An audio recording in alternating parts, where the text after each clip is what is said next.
just three regular guys with a podcast Why is it a big deal, though? Like, I don't understand why. Like, what is... Because I didn't think you knew anybody. who can laugh at each other's expense. And right there, my knee was just... Who have the utmost confidence in each other's athletic abilities. Sub 5. You're a sub 5 on one of them little tricycles with the little bleep bleep air horns on the... And whose guests absolutely love joining them on the show. What are your thoughts on that? You got some nerve really asking me. The Choopin' It Up podcast starts in 3, 2, 1.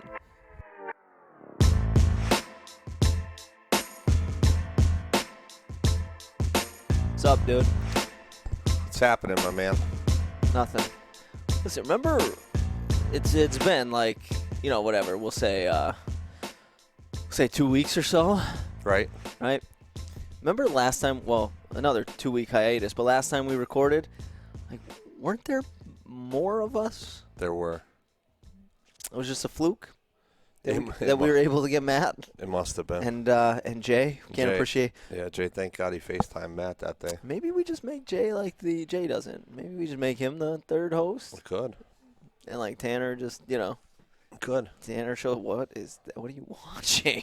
Relax, man. Holy The boys good- are playing on the road. I gotta check it out. I'm not worried about that other game now because it became irrelevant. So Okay. now watch us. All right. So So what's the good word? no word, man. No word. We had was it Wednesday? Super Bowl was a couple days ago. I know you watch football, but like Sure. you're not like you like the Colts. You don't follow the team. I'm sure you watched the Super Bowl though, correct? Correct. Yes. Whole game? I am American. Or were you Yes. in bed by No, I watched the whole game. I was out at a friend's house watching the game. was it Grasso? No, Was he there? he was there. Was he rooting hard against the Bengals as a Steelers fan? No, he was pretty even keel. Okay. Let's say. Surprising. Yeah. What'd you think? Obviously, the Rams ended up pulling Fantastic halftime show.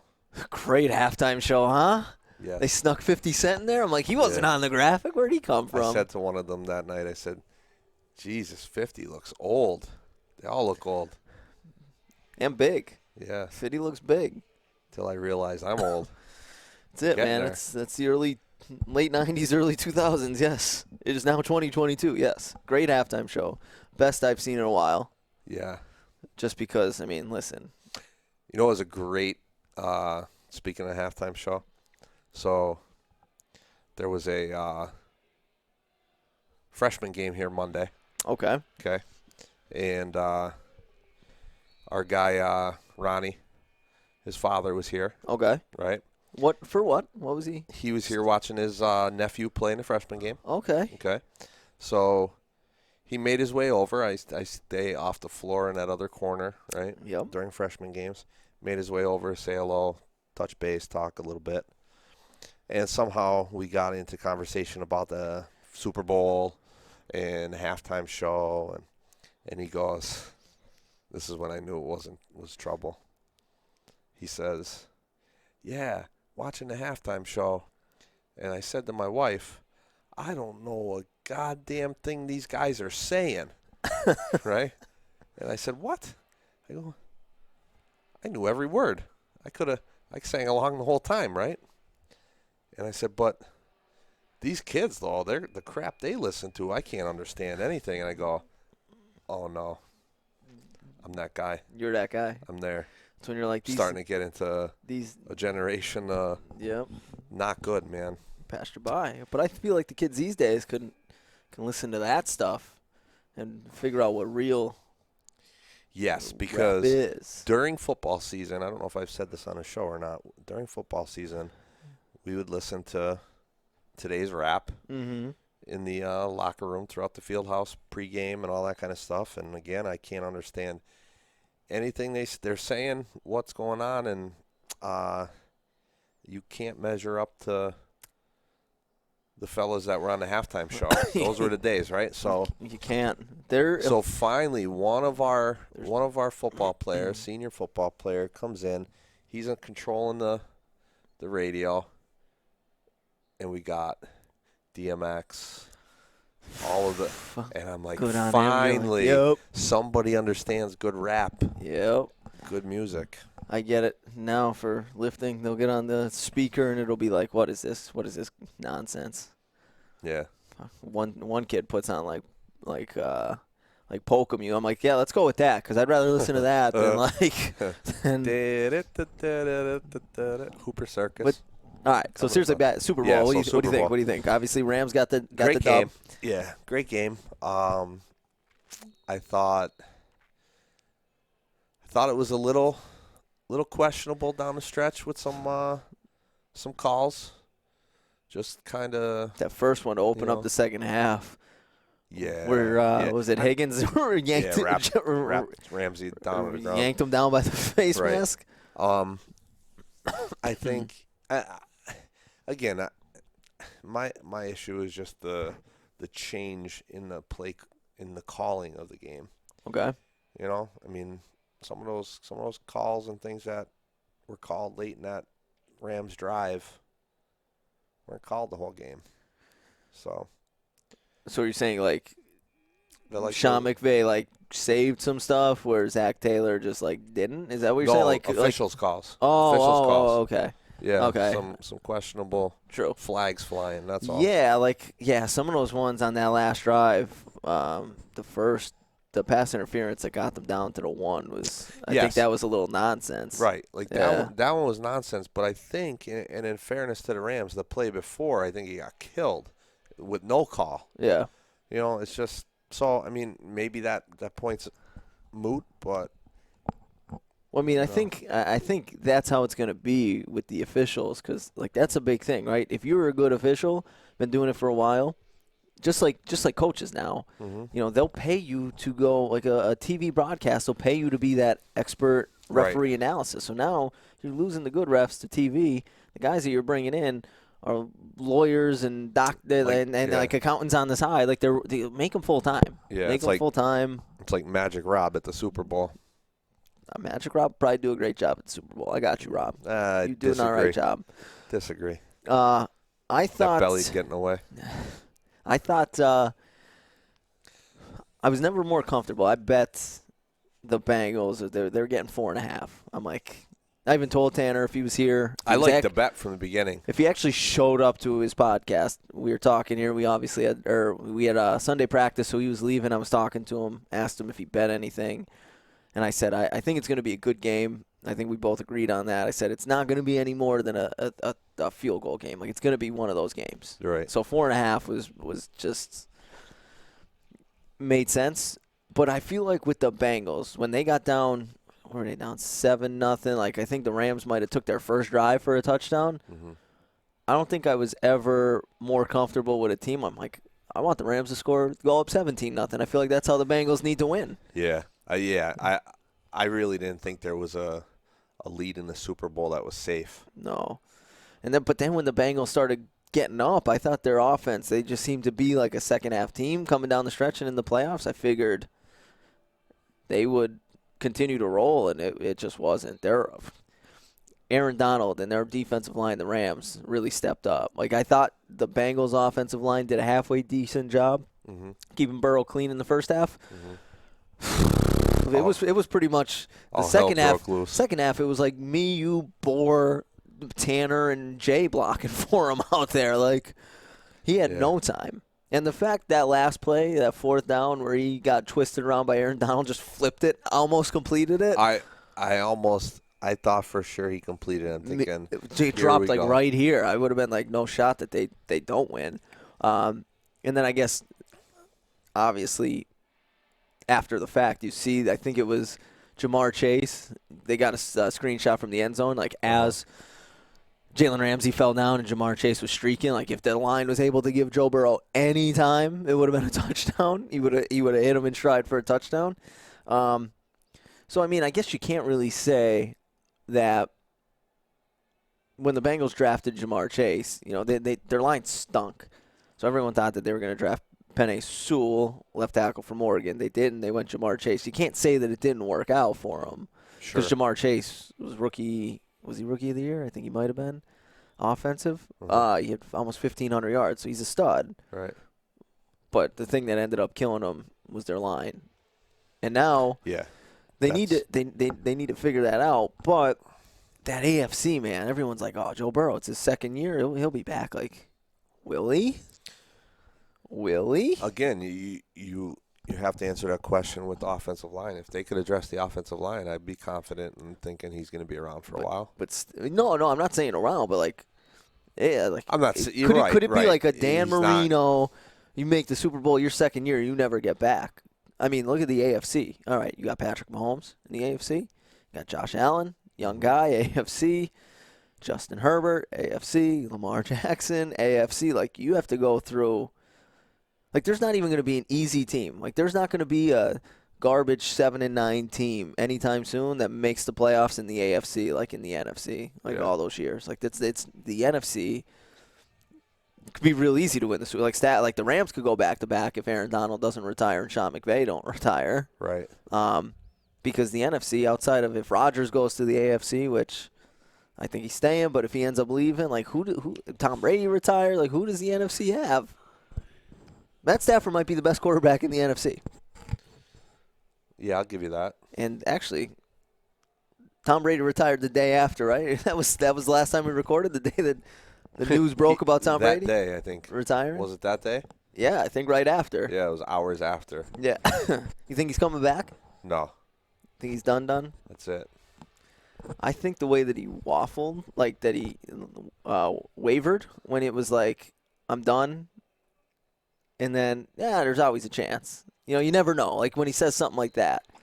No, I think the reports that came out when it was, fake news, I think that was legit. The decision was made then, and it was just Yeah. naturally leaked information Yeah. until he was ready to come out on his terms. But I'm pretty confident that he's very rational. I think he makes a sound decision and doing it and going, riding off in the sunset, man. I like some of the ESPN, like you'll watch ESPN, they'll say, can you see starting quarterback, like somewhere where he knows. So if it's New England, say Mac Jones gets hurt and they're a playoff team, like I guess I could see him coming back in a situation like that. I can't see him playing a whole year, but I could see him coming back for a couple games, playoff run, try to win another Super Bowl. I think he could let Giselle do that. Like I think he could get Giselle to let him do that. I think he's done. All right. You think Rodgers is leaving? No, You think he's staying in Green Bay? I think One. I think I said last podcast, I think he might retire. Again, ESPN analysts make a great point. Not the Hall of Fame class you want to go into because, Big Ben retires this year. Well, Tom Brady's going to be the headliner of that. so. Wow, good point. Tom Brady's going to be the headliner of that Hall of Fame class. So Aaron Rodgers, as great as he is, 4 MVPs, won the MVP again, still not going to be the headliner of that class. So he'll stick it out one more year. But I guess the reports are saying the Packers are ready to just all in. Rodgers, what do you want? Big extension? Yeah, I think you made a good point the last time we were on when you said, as far as him being he's not in a position in his career to be in a rebuild. Yeah. And he doesn't want to go through the off-season demands. Learning a new system, Yeah. like all that stuff. So, Yeah, so it'll be interesting. So now I do not think he's going to retire because I do not think he's going to go into a Hall of Fame class with Tom Brady when he could just retire next year and be the guy in that draft class or Hall of Fame class. yeah. Any commercials catch your eye during the Super Bowl? I was a big fan of that LeBron one. I don't even know. That was a good one. This is how bad it was. I don't even know what the company was for. The commercial was great. The fact that old LeBron was talking to young LeBron Yeah. and, giving him words of encouragement, telling him what the deal was. Bad marketing on their part because I don't know what that was commercial for. I don't remember the company. Yeah. How about speaking of that, did you see the one where it was just a QR code? Yeah. Did you do it? Yep. What was it? Coinbase. Crypto. Smart. I thought it was very, very smart. I I didn't get to the TV in time to open my phone to get my QR code app. Yeah, I was watching. Scanned, I was watching it with like, my brother, my sister-in-law, my mom, and it was popping up, and someone had to bite the bullet. I'm like, screw it, I'll do it. And it was Coinbase.com. I already have a Coinbase account. I'm already in Ethereum, so you don't need to sell me on Coinbase. I'm in. I'm a crypto guy. You were just checking your account then. No, just took me to the website. I didn't log in. I'm like, Coinbase. That was it. You had people on there being like, I thought my TV was broken. Like, that was probably the most talked about. That had to be the most talked about commercial. So smart. Just a QR code just pinging for 10 seconds. That was neat. And then at the end, it lets you know that it was. At the end, it did let you know it was Coinbase. Right. Yeah. Yeah. I just didn't know what it actually took you to. Yeah. It took you to their website. Got it. Big NBA trade, huh? This would be a great time This is to have our Sixers fan. yeah. Yeah, wild trade. So for those of you that aren't NBA fans living under a rock, James Harden, disgruntled in Brooklyn with the Nets, gets traded to the Philadelphia 76ers for Ben Simmons, who was on a mental health break, but all of a sudden he gets traded. He's good to go. Yeah, we'll see. He's there. And a bunch of other, like Andre Drummond, Seth Curry, picks. I personally, I think Tanner in our group text might have sent it through, I think the Brooklyn Nets in the long run Yes, win. Win. Yep. For this year, probably the Sixers. Like, it gives them a better shot. Obviously, they get a guy who wasn't playing. He's gone. And they get James Harden in return. I do think losing Seth Curry and Andre Drummond as role players are big, but Right. Yeah, I think they gave up too many assets to acquire them, but yeah, I think I'm not a big Harden fan. He's gonna sell tickets. He's gonna put on a show, but I don't think he gets you over the top. He's 32, and they're already talking about like a 4-year, like $200 million extension. Like, would you pay him? He's beat up. His hamstrings always hurt. Like, Right. you paying this guy $50 million a year? No, you can't. And now with the rules that pretty much not allow him to just draw dumb fouls, like, he's not. I mean, he's still having a good year. He's almost, he 23, 8-8 or something like that. The Nets is going to be the one that I want to see, because I am not sure how it's going to look. You're a basketball guy. So Kevin Durant's hurt right now. Right. Kyrie Irving can only play sometimes. You can only play half the games. Away game. You can only play away games. Except for Toronto. I don't think he could go to Toronto. Correct. Ben Simmons can't really shoot still. When they are all healthy, so I imagine their starting lineup would be Simmons, Curry, Durant, Kyrie, Drummond. How does that? Do you think that works?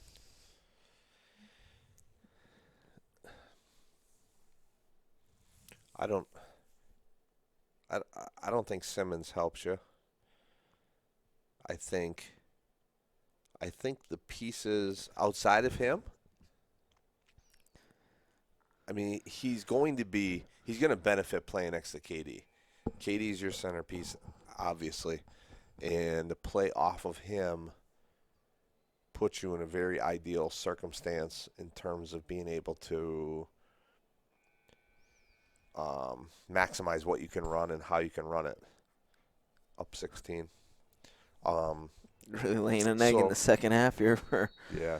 So I think Coach Tulip. I think you can put a bunch of different pieces that you may not put on a normal team and succeed because of KD. I just don't think Simmons is good for that locker room. I don't understand other than the Nets getting rid of Harden because Harden's contract is soon expiring. And at least getting some value. And he did not want to play there. Who? Harden. Right. He wanted out. Yeah. So that I agree with the Nets move in trying to get some value out of them instead of just losing them to the free agency market. So I just don't think Ben was the answer, because I just don't, whatever's going on, I hope he's okay. I hope everything, but it's just he finally came out and spoke to the media a little bit, and didn't obviously divulge, but it's just not a good look. The Nets are going to come down the stretch here, and can you count on them? And that question is going to be tough to answer right now. I like the fact that they got Curry. Harris, I don't know what he actually did, but I know he's out the for 2 picks, the draft picks. I mean, you two got first-rounders. Yeah, which, again, they are not going to draft players in the first round. They are going to trade them to try to get someone else at some point, yeah. Yeah, and getting set out to spread the floor a little bit for you and open some things up with KD. I mean, like, those things fit. That's the thing. Like, so, but here's my thing. Like, so I don't know. I know Steve Nash is a coach, so I haven't watched a Brooklyn Nets game.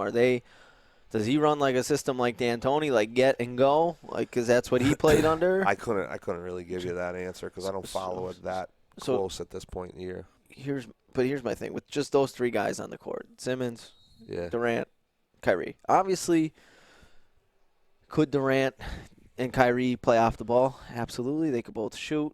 They're fine. But are you really going to take the ball out of Kevin Durant's hands? Like, no, he that's is what I'm saying. the toughest player, in the 100% the toughest player to guard one-on-one. Mm-hmm. Like, Giannis is – Kevin Durant could do anything. I'm going to go as far – The fact, like, his move, like, a lot of times I see him take that one dribble, get to the elbow, rise up, unstoppable. Yeah. It's like he's been doing it for his whole career, and it is unstoppable, and it is the nicest thing to watch, and it's so simple. Best one-on-one player. Like, so you're going to take the ball out of his hands to get it to Ben Simmons? No. And I'll go as far as saying, if you took Simmons out of the deal, the Nets still win. Yeah? Because of the picks, you think? Yeah, you have picks and you have role guys that you could depend on and that can help you in action on the offensive end of the floor that are going to complement KD and Kyrie. And I have zero stock in Ben Simmons right now. It's crazy, too, though. Because, like, you can't deny that Ben Simmons, defensively, fantastic. He's great. Mm-hmm. He defend 1 through 5. Okay? With the ball in his hands, in open space. Playmaker, right? He's got great court vision. But, again, if you're not in transition and if they're not running an offense, and maybe Steve Nash is smart enough to be like, okay, with Ben out there, let's try to get it and go to maximize what he does well. But, like, if you're in a half-court set, Ben Simmons kills you. Right, and that's where I think, like, in terms of his value, he doesn't add anything to that trade to me. So you take your guy Banchero from Duke. Paolo? He comes in the league. I already think he's better than Ben. I mean, you can't say you don't get anything out of Ben. You get a defense. So you could take Ben Simmons and be like, you're playing their best player today. And even if you just do that, like, we don't need you to score. But again, when you could just sag off of a guy, you can't just stick Ben Simmons in the corner and be like, stay there, because this guy's just going to sag off of him. Correct. And now granted, is Durant's not like Giannis. Like, so he's not really going to clog things up for Durant. He'll clog things up for Kyrie. Durant really doesn't get downhill and get to the bucket. He gets downhill and rises up because he can, because he's 6'11" with a 8-foot wingspan. Like, right. But yeah, I think he'll really cause problems for Kyrie. And I mean, maybe if you bring him in off the bench and he's like out there when Durant isn't, or at least one of those two isn't, so that way he can get the ball in his hands. But if he doesn't have the ball in his hands offensively, he's kind of useless. Mm-hmm. And when you have Kevin Durant and Kyrie Irving, you're not really going to put the ball in Ben Simmons' hands and let him do things. Right. So, I don't know. And then I guess the big thing with the Sixers on their end, it's people are really like, oh, that pick and roll is going to be lethal, Harden and Embiid. But again, I think losing Seth Curry is big. Is he shooting like 40-some% from deep? Yeah. Like, Yeah, you have to have that guy, especially in the NBA, for that pick and roll to be successful. You need that third guy. no, it's gonna be interesting. Obviously, Embiid's playing out of his mind. I think he might be the MVP front runner. I don't know. I think he's up there, him and Jokic again. But it'll be interesting to see. And then I guess I don't really know much about him, but I guess a lot of people I saw another deadline deal was the Kings traded Tyrese Halliburton to the Pacers for Sabonis.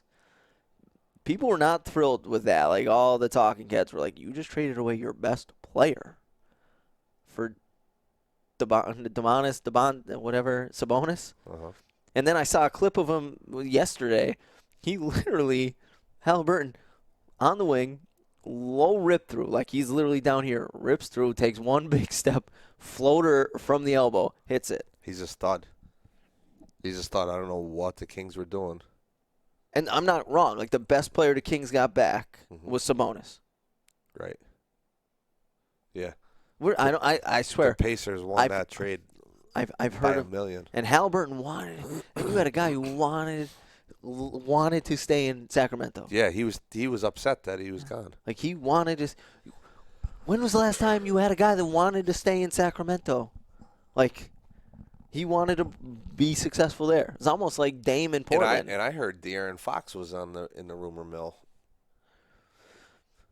I mean, trading blocks out of there too. And I can't stand Kentucky, but I love De'Aaron Fox. Where's Halliburton from? Iowa State. Okay. Yeah, no, I mean, I'm good for the Pacers. I mean, East is wild. Okay, the Cavs. Cavs are one of the best teams in the East. My Bulls, #1 seed right now. #1, even with the injuries. Lonzo out, it's all right. We got Kobe White on the bench. Now he's in the lineup. Ayu Dosunmu, what a steal. What a steal. When we live streamed the draft, I don't even think we were still going when he got picked, second round. Did we watch the whole thing? No. I think we only watched the first round, right? Yeah. I'm real thrilled about them. But the Cavs, I really like the Cavs roster. They got, like, Allen as their center. They picked up Markkanen. Mobley seems to be a hell of a pick, Evan Mobley. Yeah, I like him. Yeah. So, I mean, good on them. But NBA, I think it's going to be we definitely need to live stream some playoff series because it's going to be an interesting. The Lakers aren't going to make it. LeBron's gonna get an extended off season. You think they make it? No. Would you bench Russell Westbrook right now? No. He's bad. Really bad. Yeah, but what else you got, man? I don't know. Would you? I guess the big trade rumor was they were going to try to trade him for John Wall before the deadline. Obviously, it didn't happen, but Yeah. is John Wall hurt? I feel like he's hurt. I have no idea. You're going into all this NBA stuff. I don't have any time to You got nothing but time. dive into the NBA yet. No, It's not on my sports radar yet. One last thing on the NBA I was telling you, because, I feel like sometimes you gamble a little bit. We're legal. Pennsylvania, it's fine. Once in a while, I've done that. I feel like Tanner's a closet degenerate. It's getting bad. Like, I act like a closet degenerate, but I'm only putting like $1.50 on games and stuff. You're playing the bingo cards at the church picnic. Yeah. Yeah. But if we ever branch out, chooping it out, like we ever get like just like a sports gambling podcast, like I'm gonna elicit We the just services. put in one big fund. No, I'm gonna elicit the services of my. I think I got a ringer. I think my brother's a ringer. Oh yeah. Yeah. Why? Like So we're watching the Super Bowl. He just throws his phone at me, and before this he was hitting a bunch of parlays, like NFL parlays. He works with one of the refs. So one day during one of the girls' games, me and the ref were talking. He's like, your brother's an asshole. Or one. Well, he's like your brother. He hasn't been getting lucky. He's been missing his parlays by one leg. I'm like, well, you're not supposed to hit. Like, he's hit 8 parlays in like 2 weeks. Like, it's for like a couple $100. But anyway, Super Bowl, we're watching. Throws me his phone. Check out this parlay I hit. Plus 10,000. Bet $10. Won 1,000. It was an NBA parlay. Like, because I guess now you can do multiple like games. Right. Like, you could do player props from multiple games from the whole slate as opposed to just one on FanDuel. I don't know about anywhere else, but you could. So you could say, all right, De'Aaron Fox, 20-plus points. LeBron, plus 8 rebounds. It doesn't matter what game they're in. I actually put one in for tonight. But this, like, Game's over.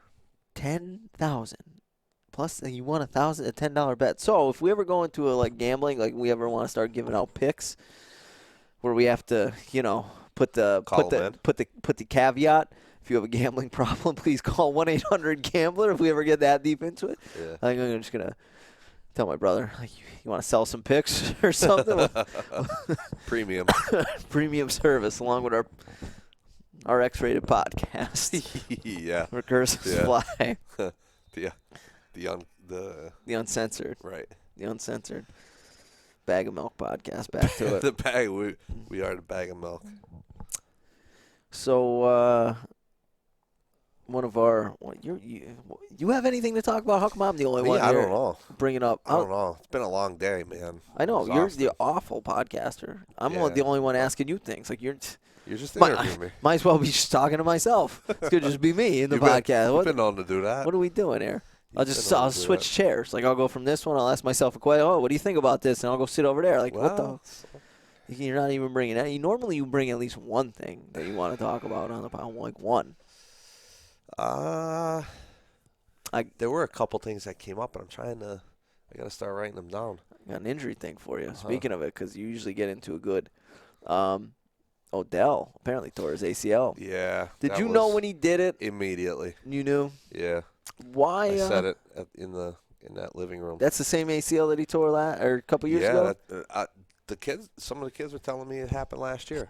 Okay, maybe. Why? Like, do you so when they slow it down, and you see replays, like, because I'll see things on like TikTok or something where like maybe physical therapists or people like that are in this field will break down why they think it so when you watch like the slow motion, could you pick it up? Because I watched one TikTok where it was like his heel is like hitting the ground, and like that's why it tore, like because he was like really putting force into his heel, and I just snapped this thing off. Like, and I don't know if that's legit or not, but I'm listening to this guy, I'm like, it kind of makes sense, but not really. Like, I don't think you can take down a frame-by-frame look and say that's why it went. I feel like maybe we've covered this before, but why? So ACL goes. Like, what predisposes someone like Odell or Matt Tanner to like what happens? Very common, very good comparisons in athleticism. Yeah, like what? Like, because there's got to be a reason why some people are, tear 2 ACLs, and then some people that probably shouldn't be anywhere athletic, like try to do something, and they're they don't. Yeah, essentially your knee caves in. You'll plant, and that thing kind of buckles, caves in. But what's worse, because we've talked about it before, like, so you'll see, I mean, you could watch any basketball, like, when they're changing directions, like, they're on the inside of their foot and their knees in. Like, you know what I mean? You see it all the time. So how come something like that how come you don't see more ACL tears like that? And you see, like, Odell, it didn't even look like his knee caved in. It looks like he just planted hard and he came up and he couldn't. Yeah. I mean, most of the time, and that's where it's going to happen, it's either a land from a jump, right, or that change of direction, very rapid, forceful deceleration. It's not stopping, your body not being able to stop that force. Everybody talks about that quick person or that very dynamic athlete, how fast they move. It's how fast do they stop? How fast do they stop, not waste energy, and then get back into that next movement. And a lot of times with those knee injuries in those circumstances, it's always that deceleration that when they get stop and plant, they can't absorb that force. And when that thing goes, it's So again, so gone. so is it because they're how they stop like inefficiently, where their knee takes on more of that force from, the ground when they plant than other people? Like, is it, I mean, obviously it makes sense. Knee caves in, your joints aren't stacked. Like, yeah, the force is going through that knee, but like, I just find it weird how some things you look at it and it's like, yeah, that looks like that probably should be an ACL tear, and their knees are like this and their foot's off the ground and it's like nothing, and then Odell just like tries to stop to run an in cut and his knee just goes. Right. Yeah, I mean, I'll give some credence to, he's got his heel on the ground as opposed to foot up on the toes and off. You think that's a real thing? Like a little bit, kind of? Yeah. There's a component to it, but I don't think. Again, you're not. Here's the thing I don't buy with that kind of stuff is you're breaking it frame by frame down. And maybe from a biomechanical standpoint, there's some credibility. But the problem with your social media guys that are doing this most of the time isn't just for banter back and forth. They're trying to sell you on this new program or this new device or this new shoe or this new whatever. And I don't think you can teach a high-level athlete to refrain from putting your heel on the ground at that point, run across the middle in the Super Bowl. You know what I mean? So it's kind of it's splitting hairs a little bit, but naturally in the line of work, sports medicine and athletic training, you're there to try to prevent those things from happening. And again, I just don't think you're not gonna prevent all of them. Yeah. No, I mean So- some of them are freak, but I feel like we've talked there somewhere in the 29 episodes we've dove into the ACL, and I probably asked you this question before, but Yeah. like obviously if you're a quarterback, you like Tom Brady when he tore his the 300-pound lineman rolls up into you, Right. Or and you're Burrow later like, in the game. like yeah, when like he got his okay, rolled up. like when you can't, like you physically can't do anything for your knee from going in like that with 300 pounds of force that you didn't create. Like there's nothing you can do. Like that's a freak. But like non-contact, like. But if you think there, like you just, from a non-contact perspective, you just showed the same exact mechanism of an injury. You just have a physical external force that put your knee in that position to blow that thing out. The same thing's happening dynamically. It's just an internal situation where predisposes you from a non-contact standpoint. To me, the largest contributor to that is your hip rotators. It's coming from the hip. When you lose that control, that knee in or out, and you're not keeping that knee underneath you, then that's when you're going to get into that situation of it going in those circumstances. Well, to me, that's the bigger thing to fix, and that's the bigger teaching cue than how am I going to sit here and tell you, like, okay, stay on your toes, or what? I don't know how you're going to cue or train that. But from that, from just that aspect, and I know you said they were probably trying to sell their program. The guy that I watched, I guess he broke down the first ACL tear, or why he thought it happened, right? So something with his heels. And he did it before he tore this one, and he just brought it back up. Right. And then he pictured what they were doing with him in rehab, and it was a lot of heel on the ground. So he was just saying, like, all right, this is how you're training him. This is what I think the problem is. So this is how I think, like, he should be trained, and this is what they're doing. So they're not helping him. And then obviously when he tore his ACL again, he brought it up. See, this is what I said back in February or whatever. You know what I mean? Yeah. Maybe at the end he probably was trying to sell something, maybe, but in the it was a 3-part breakdown. I didn't see any of that, but you said you could kind of see why heel on the ground, like why that could possibly. Why? Why is that like more of a detriment than having your heel up? Because wow. Because this stuff interests me. So now I'm like, why? Like when this guy was saying it, I'm like, I don't understand why that would be a thing. And then you're like, I can kind of see, but I don't. I think it's more from the hip. But so why would that be? Like, why would you want to not have your heel on the ground? We're gonna board a bejesus out of people. So Listen, our best, well, it's second best outside of you celebrating the Indiana-Purdue upset. Second best video is you explaining Paige Becker's shoulder injury. So, listen, man. Okay, so my take, okay, is heel on the ground. Okay. All right. Decelerating, change direction. Yeah. Your foot's in a dorsiflexed in everted position.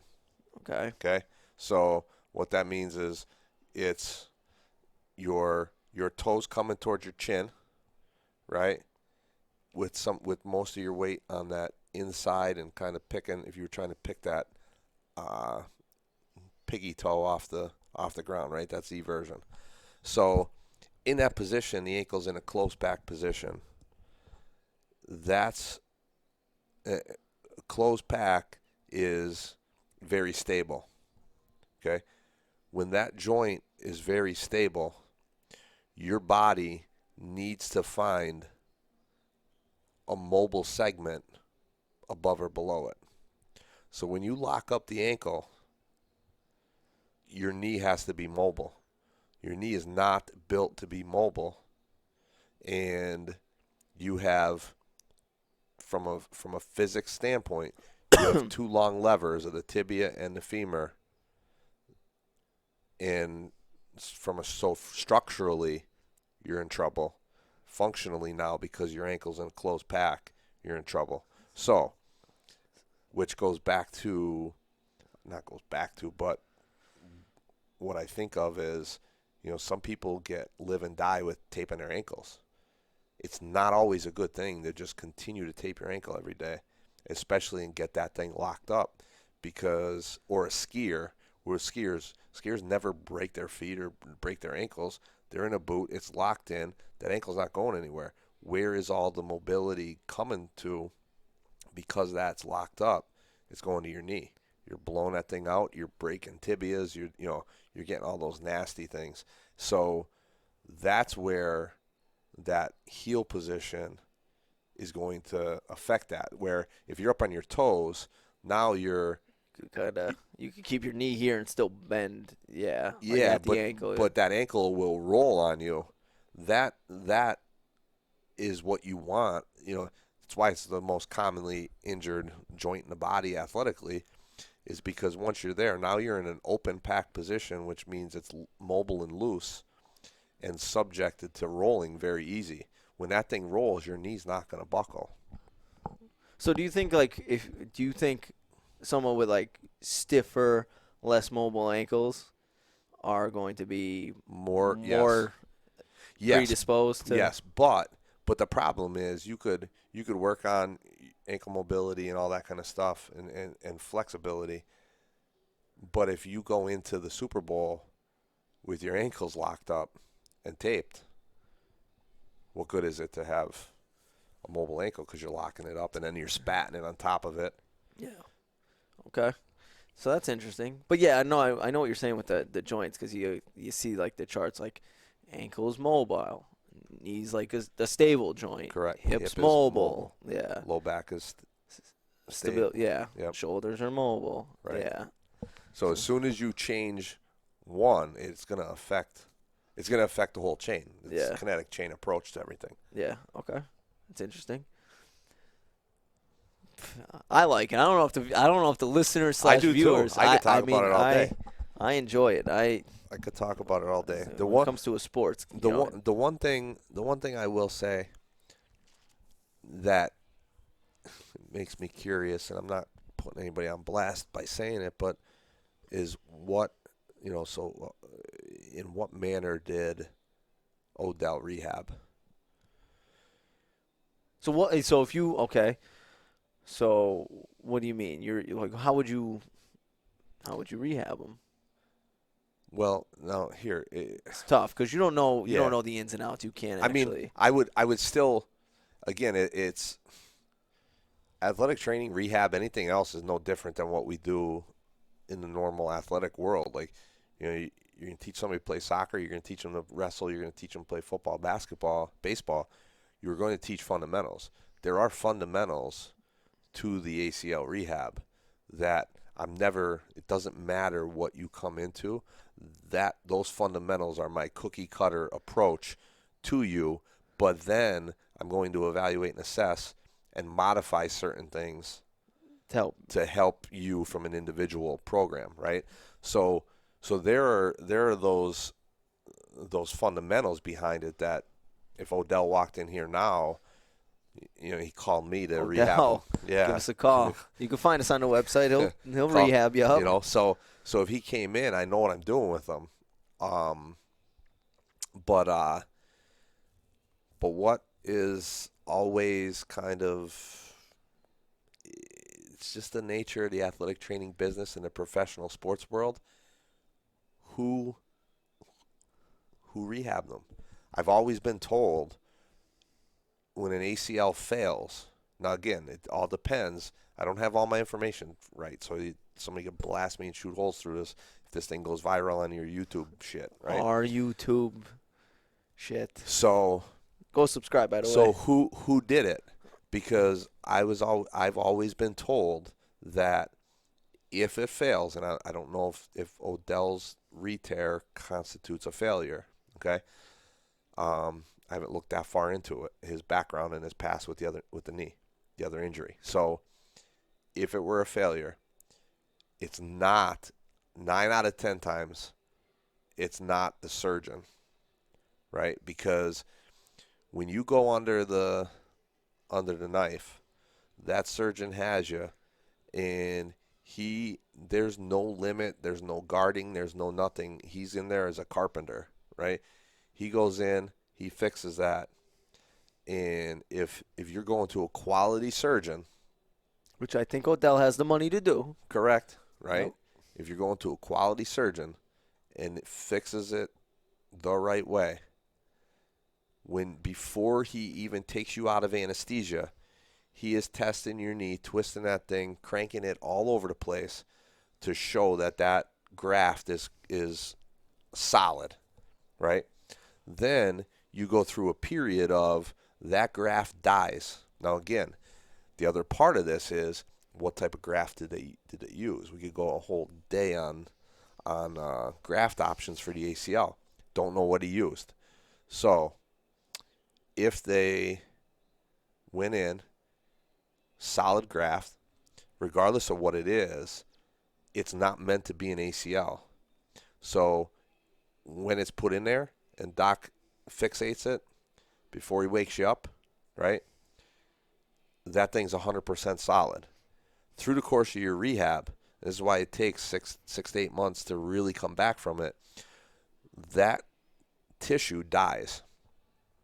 So it goes from 100% tensile strength almost damn near zero, right? So that thing crashes, and then over the course of your rehab, it continues to build. Because what happens is, let's say you take a patellar tendon graft. That tendon is now, you take the middle third of the tendon, use that as your graft. You are now taking a tendon and making it a ligament, to act as a ligament. That tendon is not built to do that, so the tendon dies. Your body is one of the wonders of the world out there, right? How it all works. It now is going to regenerate and transition into a ligament. It's going to take on the properties of a ligament, right? Well, that takes time to do that. So as that's responding, that's why the problem is where a lot of people come back too early and fail is because that tensile strength of the graft comes down and shoots back up. The day you wake up from doc, right, your leg feels like shit. Graft strength here, you feel like this. When this thing drops, you're starting to feel good. This thing ain't ready to run around. You feel like, hey, I feel a lot better. I'm going to go do this. Boom, torn, gone. Let's start all over again. So now, as you continue to feel better and better, that thing catches up. Now, research says at this point when it's, a certain percentage, it all depends on the doctor philosophically, I know that's strong enough for you to return. The problem in the professional sports world, though, is sometimes who do you go to? A lot of trainers out there, a lot of gurus, a lot of, sometimes you get yourself in the wrong hands. And it's and it's difficult to say. I don't know, but I would question. First question is rehab. Sorry, but whoever you are out there. Sorry, don't sue us. We don't got anything for you. No, but again, if it's one of my kids, and 6 to 8 months later, tears, taking that personally. Yeah, and I'm pretty sure when we definitely talked about this because I remember last time you were talking about graft dying, whatever. Tanner was here to be like, oh, yeah, like when I was at my weakest, like I felt my best. Yep. Yeah, I remember. And obviously, just side note, non-contact. So if you had someone who contact ACL injury, someone rolls up on them, like, you know why it happened, non-contact. I'm guessing the person with the non-contact is more susceptible to do it again. Well, who would you be more worried about? All right, quarterback gets rolled up on, lineman, knee buckles. Yeah, I'll give you that. Yeah, that's pretty fair to say. Okay. Because they have something intrinsically going on that contributed to that injury, as opposed to, you didn't have any control of that. Somebody rolled up on you. It was chalk it up as a freak thing. Some big old lineman decided to roll into my leg. Right. Again, viewership might have dropped off, listenership, but I thought that was interesting. Way to bring that through. You got it, bud. One last thing. Feel good story for the Choopin. No, well, not for the Choopin It Up pod, but speaking of feeling good, Coach K didn't finish that game yesterday. The coach was it under the weather? Might have been COVID. I don't know. Who knows? Non-COVID illness. And chalked up to. Side, because you said what was it? The book's coming out on him. Yep. And now he's getting. I saw something about Tommy Amaker and versus John Shire. Yeah, that's who Duke wanted. Yep. And he's like, and he wanted Shire. And what they say is because he knows he could control Shire because he's 34. Right. He can't control Tommy Amaker because he's 52 and he's been a head coach before and this and that. So like, you could control Amaker. That's yeah, but like that's what they're saying. But listen, hey, Coach K had his guy. I'm not mad about John Shire being the heir apparent. I like John Shire. Now, granted, I wasn't born when Tommy Amaker was out there with the Duke uniform on. I was out there when John Shire was out there, so big fan of that. Do you know where I could find this? Feel good story. So, did you see the video? Council Rock North, our own. Oh yes, our own yes. Jack Kelly is the assistant JV, or the JV coach there of the girls team, and there was a news story that, ended up catching the radar. I'm trying to find it. Did you watch the video? I want to pop it in here, so I feel like we probably need to put it in. We'll listen to it. Okay. I gotta find it first, so entertain the people. Where are we at here? Wow. Entertain the people. Start singing a cappella. Straight no chaser. Straight from Bloomington. Give us some DMX right now. What hood? Where the hood at? Great job, man.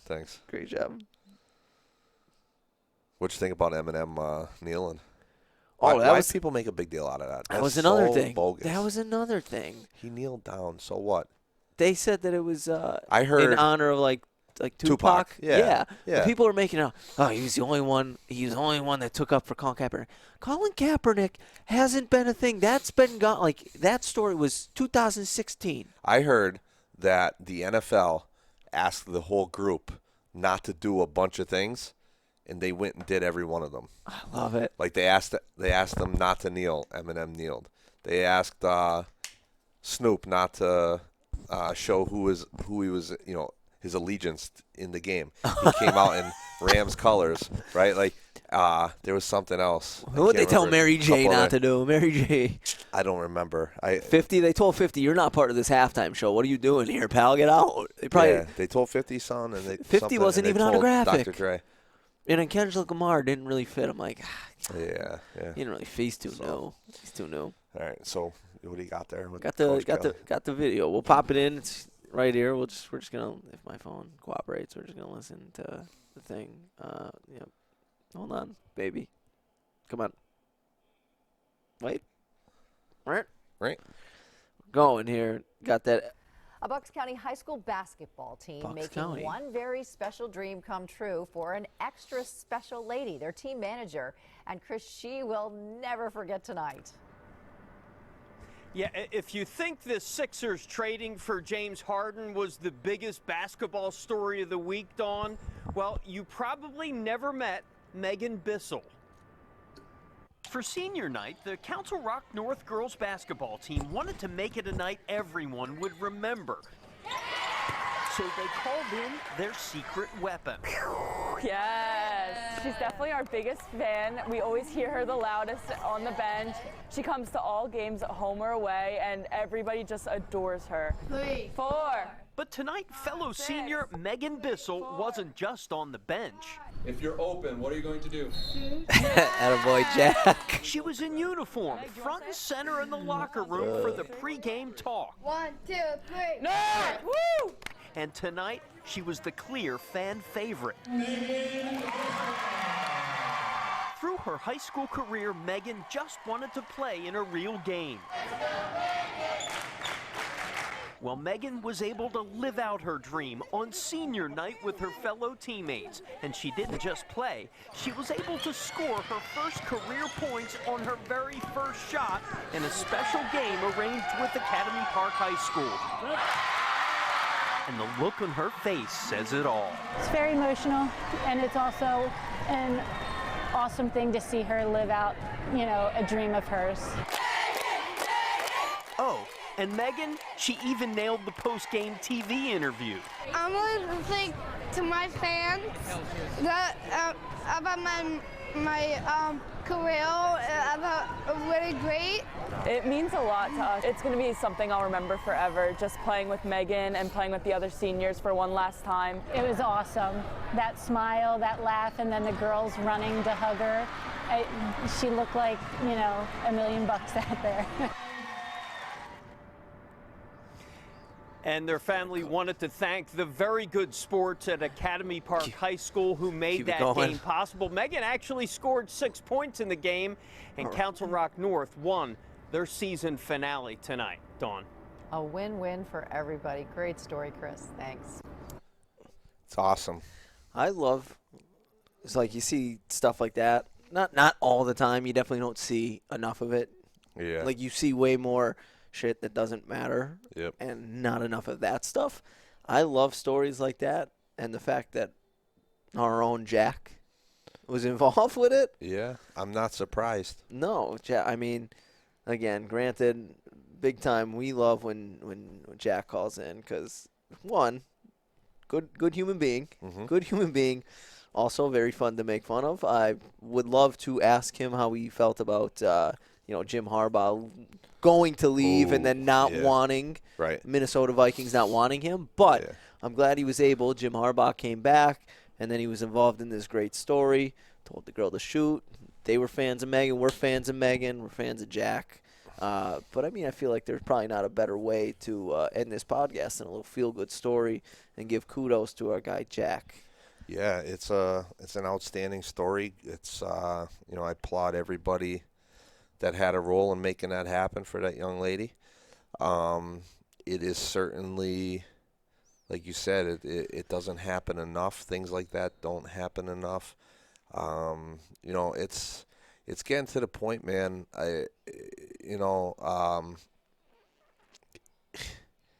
I don't know if it's just being in the position I'm in that you don't get to see, a lot of things that 80 to 90% of things that come across your desk or come across your day are problems and issues and negatives.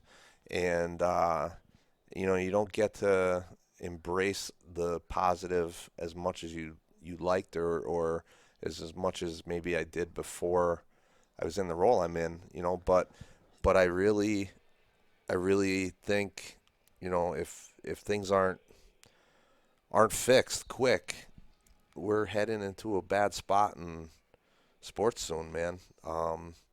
We're in a position where it's difficult to get bus drivers to drive kids to games right now. It's difficult to get officials to come officiate.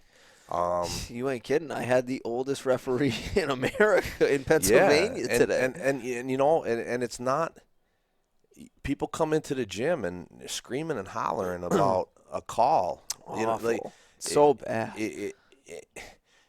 And there's not a referee in the world that, especially at the high school level, these guys and girls have jobs all day and then come out and put themselves out in front. Yeah, we talked about in the public eye. NFL referees have jobs all day, you're that person working in the bank, or you're the lawyer, or you're whatever occupation you're in, and then you come being an official.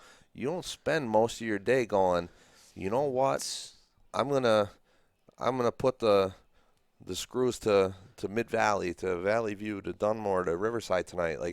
That doesn't happen. Are they gonna make mistakes? Are they good and are they bad? Absolutely. But we're worried about calls. We're worried about jump balls. Bad. We're worried about all of that stuff, and or even getting caught up with winning the game, especially in a junior. Whether you coach in junior high level. We had a freshman game today. We've had varsity games.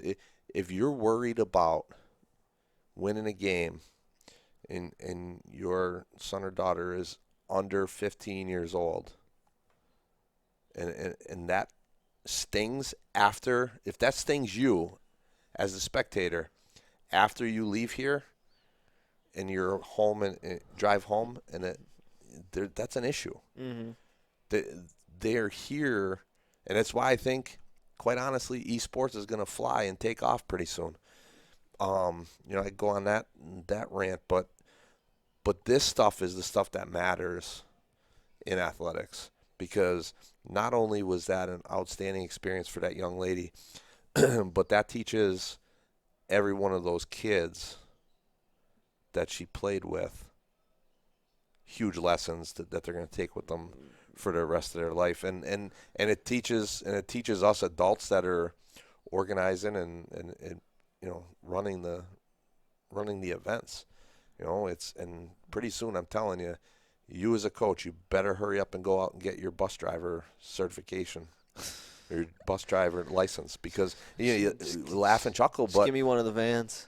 Eventually, we are coming back to the old days where you're going to get the keys to the bus, and you're going to have to drive the bus to the kids to the game, because we don't have the drivers. I might end up in a referee uniform because we can't get referees. We may need an assistant coach to jump in and take a referee, and we're sitting here as athletic directors constantly trying to figure out how can we get either new high school graduates, college-aged kids to come out and referee some of these sports and get an influx of young, so that you don't have, like you said, you have that elderly man that's coming to do the game for you.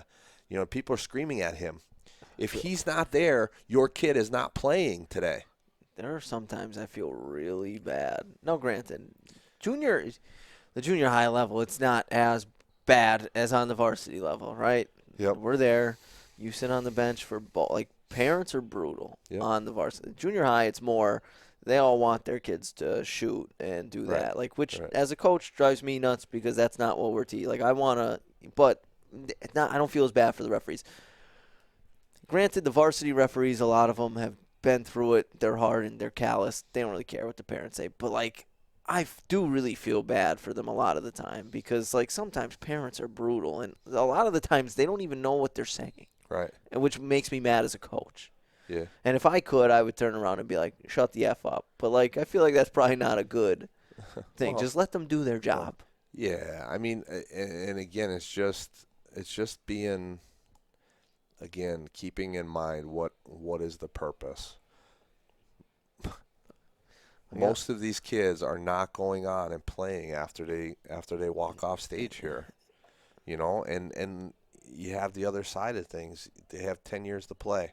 If you've been on them since 5 and listen, we got to hurry and go and play, go play. They're quitting at 15 probably.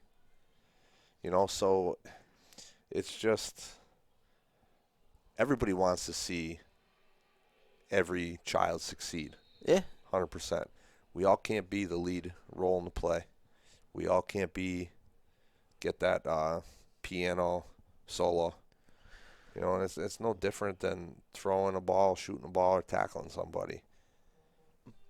But there is a role for you, right? Every kid, like there's a role for everyone on the team. It's just, are you willing to accept your role and understand that, like you said, not everyone's the star. Right. That's not everyone. Right. And a lot of the times it's almost like, I think honestly, I think the kids can handle it. Right, they're kids. Depending on what age group you get, and it's I don't feel like it's ever the kids that can't handle it.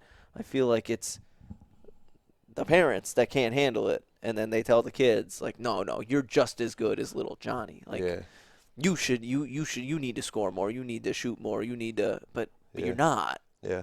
But and you just need to let them accept it because, again, you're not going to be the smartest person in the room. Like, everyone has a role. Yeah. Throughout your life, everyone has a role. Like, in a company, you have a role. You're not, like, you might think that, you could be the CEO of whatever company you work for, but you can't. Right. Like, you may, that might not be in the cards. Maybe it is, but maybe it's not. Yeah. I mean, there's a parent of 2 teenagers that both play particular sports. I understand and I empathize because I want them to succeed. I want them to, and you want to continue to challenge them, and you don't want to see them upset. It hurts you to see them down and not feeling. And you say accept it. I want to challenge you, but also keep in mind, coach isn't the enemy. Yeah. Like that, and that's what, going back to this story, like that's a group effort to make that happen for that young lady, and we're pulling a rope in all in the same direction. It takes a village, My kids do not go to school where I work; they go to different school districts. I trust that those coaches, teachers, advisors, that particular portion of the village is looking out in the best interest of my daughter, and that's what you got to keep in mind, because it's not easy to tell somebody, and it's not easy for a coach, but it's not easy to tell somebody, you suck at taping that ankle, you suck at evaluating that knee. It doesn't mean you're a terrible person. You just have a skill that you're not good at. Yeah. And until you accept that you don't know how to evaluate the knee the correct way, I can't help you get better at it. Yes. Because you continue to think you're doing it the right way. I'm telling you, when a kid gets hurt, you're doing it wrong. You're not gonna get the correct assessment, and at the end of the day, you're not taking care of that kid. Yeah. So it's no different than any other skill. It's not easy to listen to that, but you have to accept and understand that whoever it is as your mentor cares enough to tell you you're not good at something. And if you want to be good at something, listen, do it, practice it, and you're going to be able to, You're going to be able to walk off on your own and do it. Yeah. And again, it's So- I mean, I get it. And obviously, the same thing as a coach. Like, that's the thing. And it's happened over the years, like, just some teams that I've been involved with. Like, you get the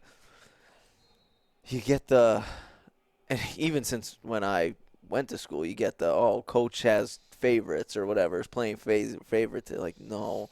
Like, I promise you, whatever team that I coach, whether it's baseball, girls basketball, like, I want what's best for them. Mm-hmm. And I obviously know that there are some players that really can excel at the sport and really want to be good. Mm-hmm. And I understand that there are other girls or other boys that just are happy being there. Like, Yes. that just want to be a part of the team. Yes. And again, I think we've had this conversation too. Like, I'm going to coach those two differently. Like, I might get on and, nitpick at the one who really wants to be good a little more than I'm going to the one that's just happy to be there. Right. Right? Because I know, like, I want their experiences to be what they want them to be. Like, this person wants to be challenged. This person doesn't want to be challenged as much. Don't mean I'm favoriting this person, or this is how I think that it needs to be. I want the experience to be as good as it can be. Absolutely. For all of them. So, that's my big thing. Agreed. But yeah, I'm with you. Again, great job, Jack. I feel like that was a great way to end it. You got it. Really that was a deep conversation. there. We got into a soapbox there, man. And I mean, if you want to plug the PIAA officials, sign up. We need bus drivers. We need. Send me the link. I'll put it in the description of this podcast on all those. We need bus drivers. We need sports officials. I will put the links. Whatever Otherwise, links you want. Your children's games are at jeopardy. Whatever links you want, you send them to me. I will put them in the description box of this one for me. All right? So Sounds you send good. them to me. Music's playing. Started off a little slow, but I think we got there, pal. I think we got there. Just had Episode to wake up. 29. Just had to wake up. What was you used to give the statistic most podcasts end after 9. 9? It was 9. Listen, we're at 29. Next one's going to be 30. We need to have a big one for 30. I don't know why. Maybe because it's 30. We made it through another 10. I don't know. Sounds good. Get a couple people here. Maybe we get Jay back. Maybe Tanner shows up. Who knows? Yeah, who knows? Guy. But hey, sounds good, man. Appreciate you listening. Subscribe. Do all the things that you need to do, and we'll catch you in the next one. Catch ya.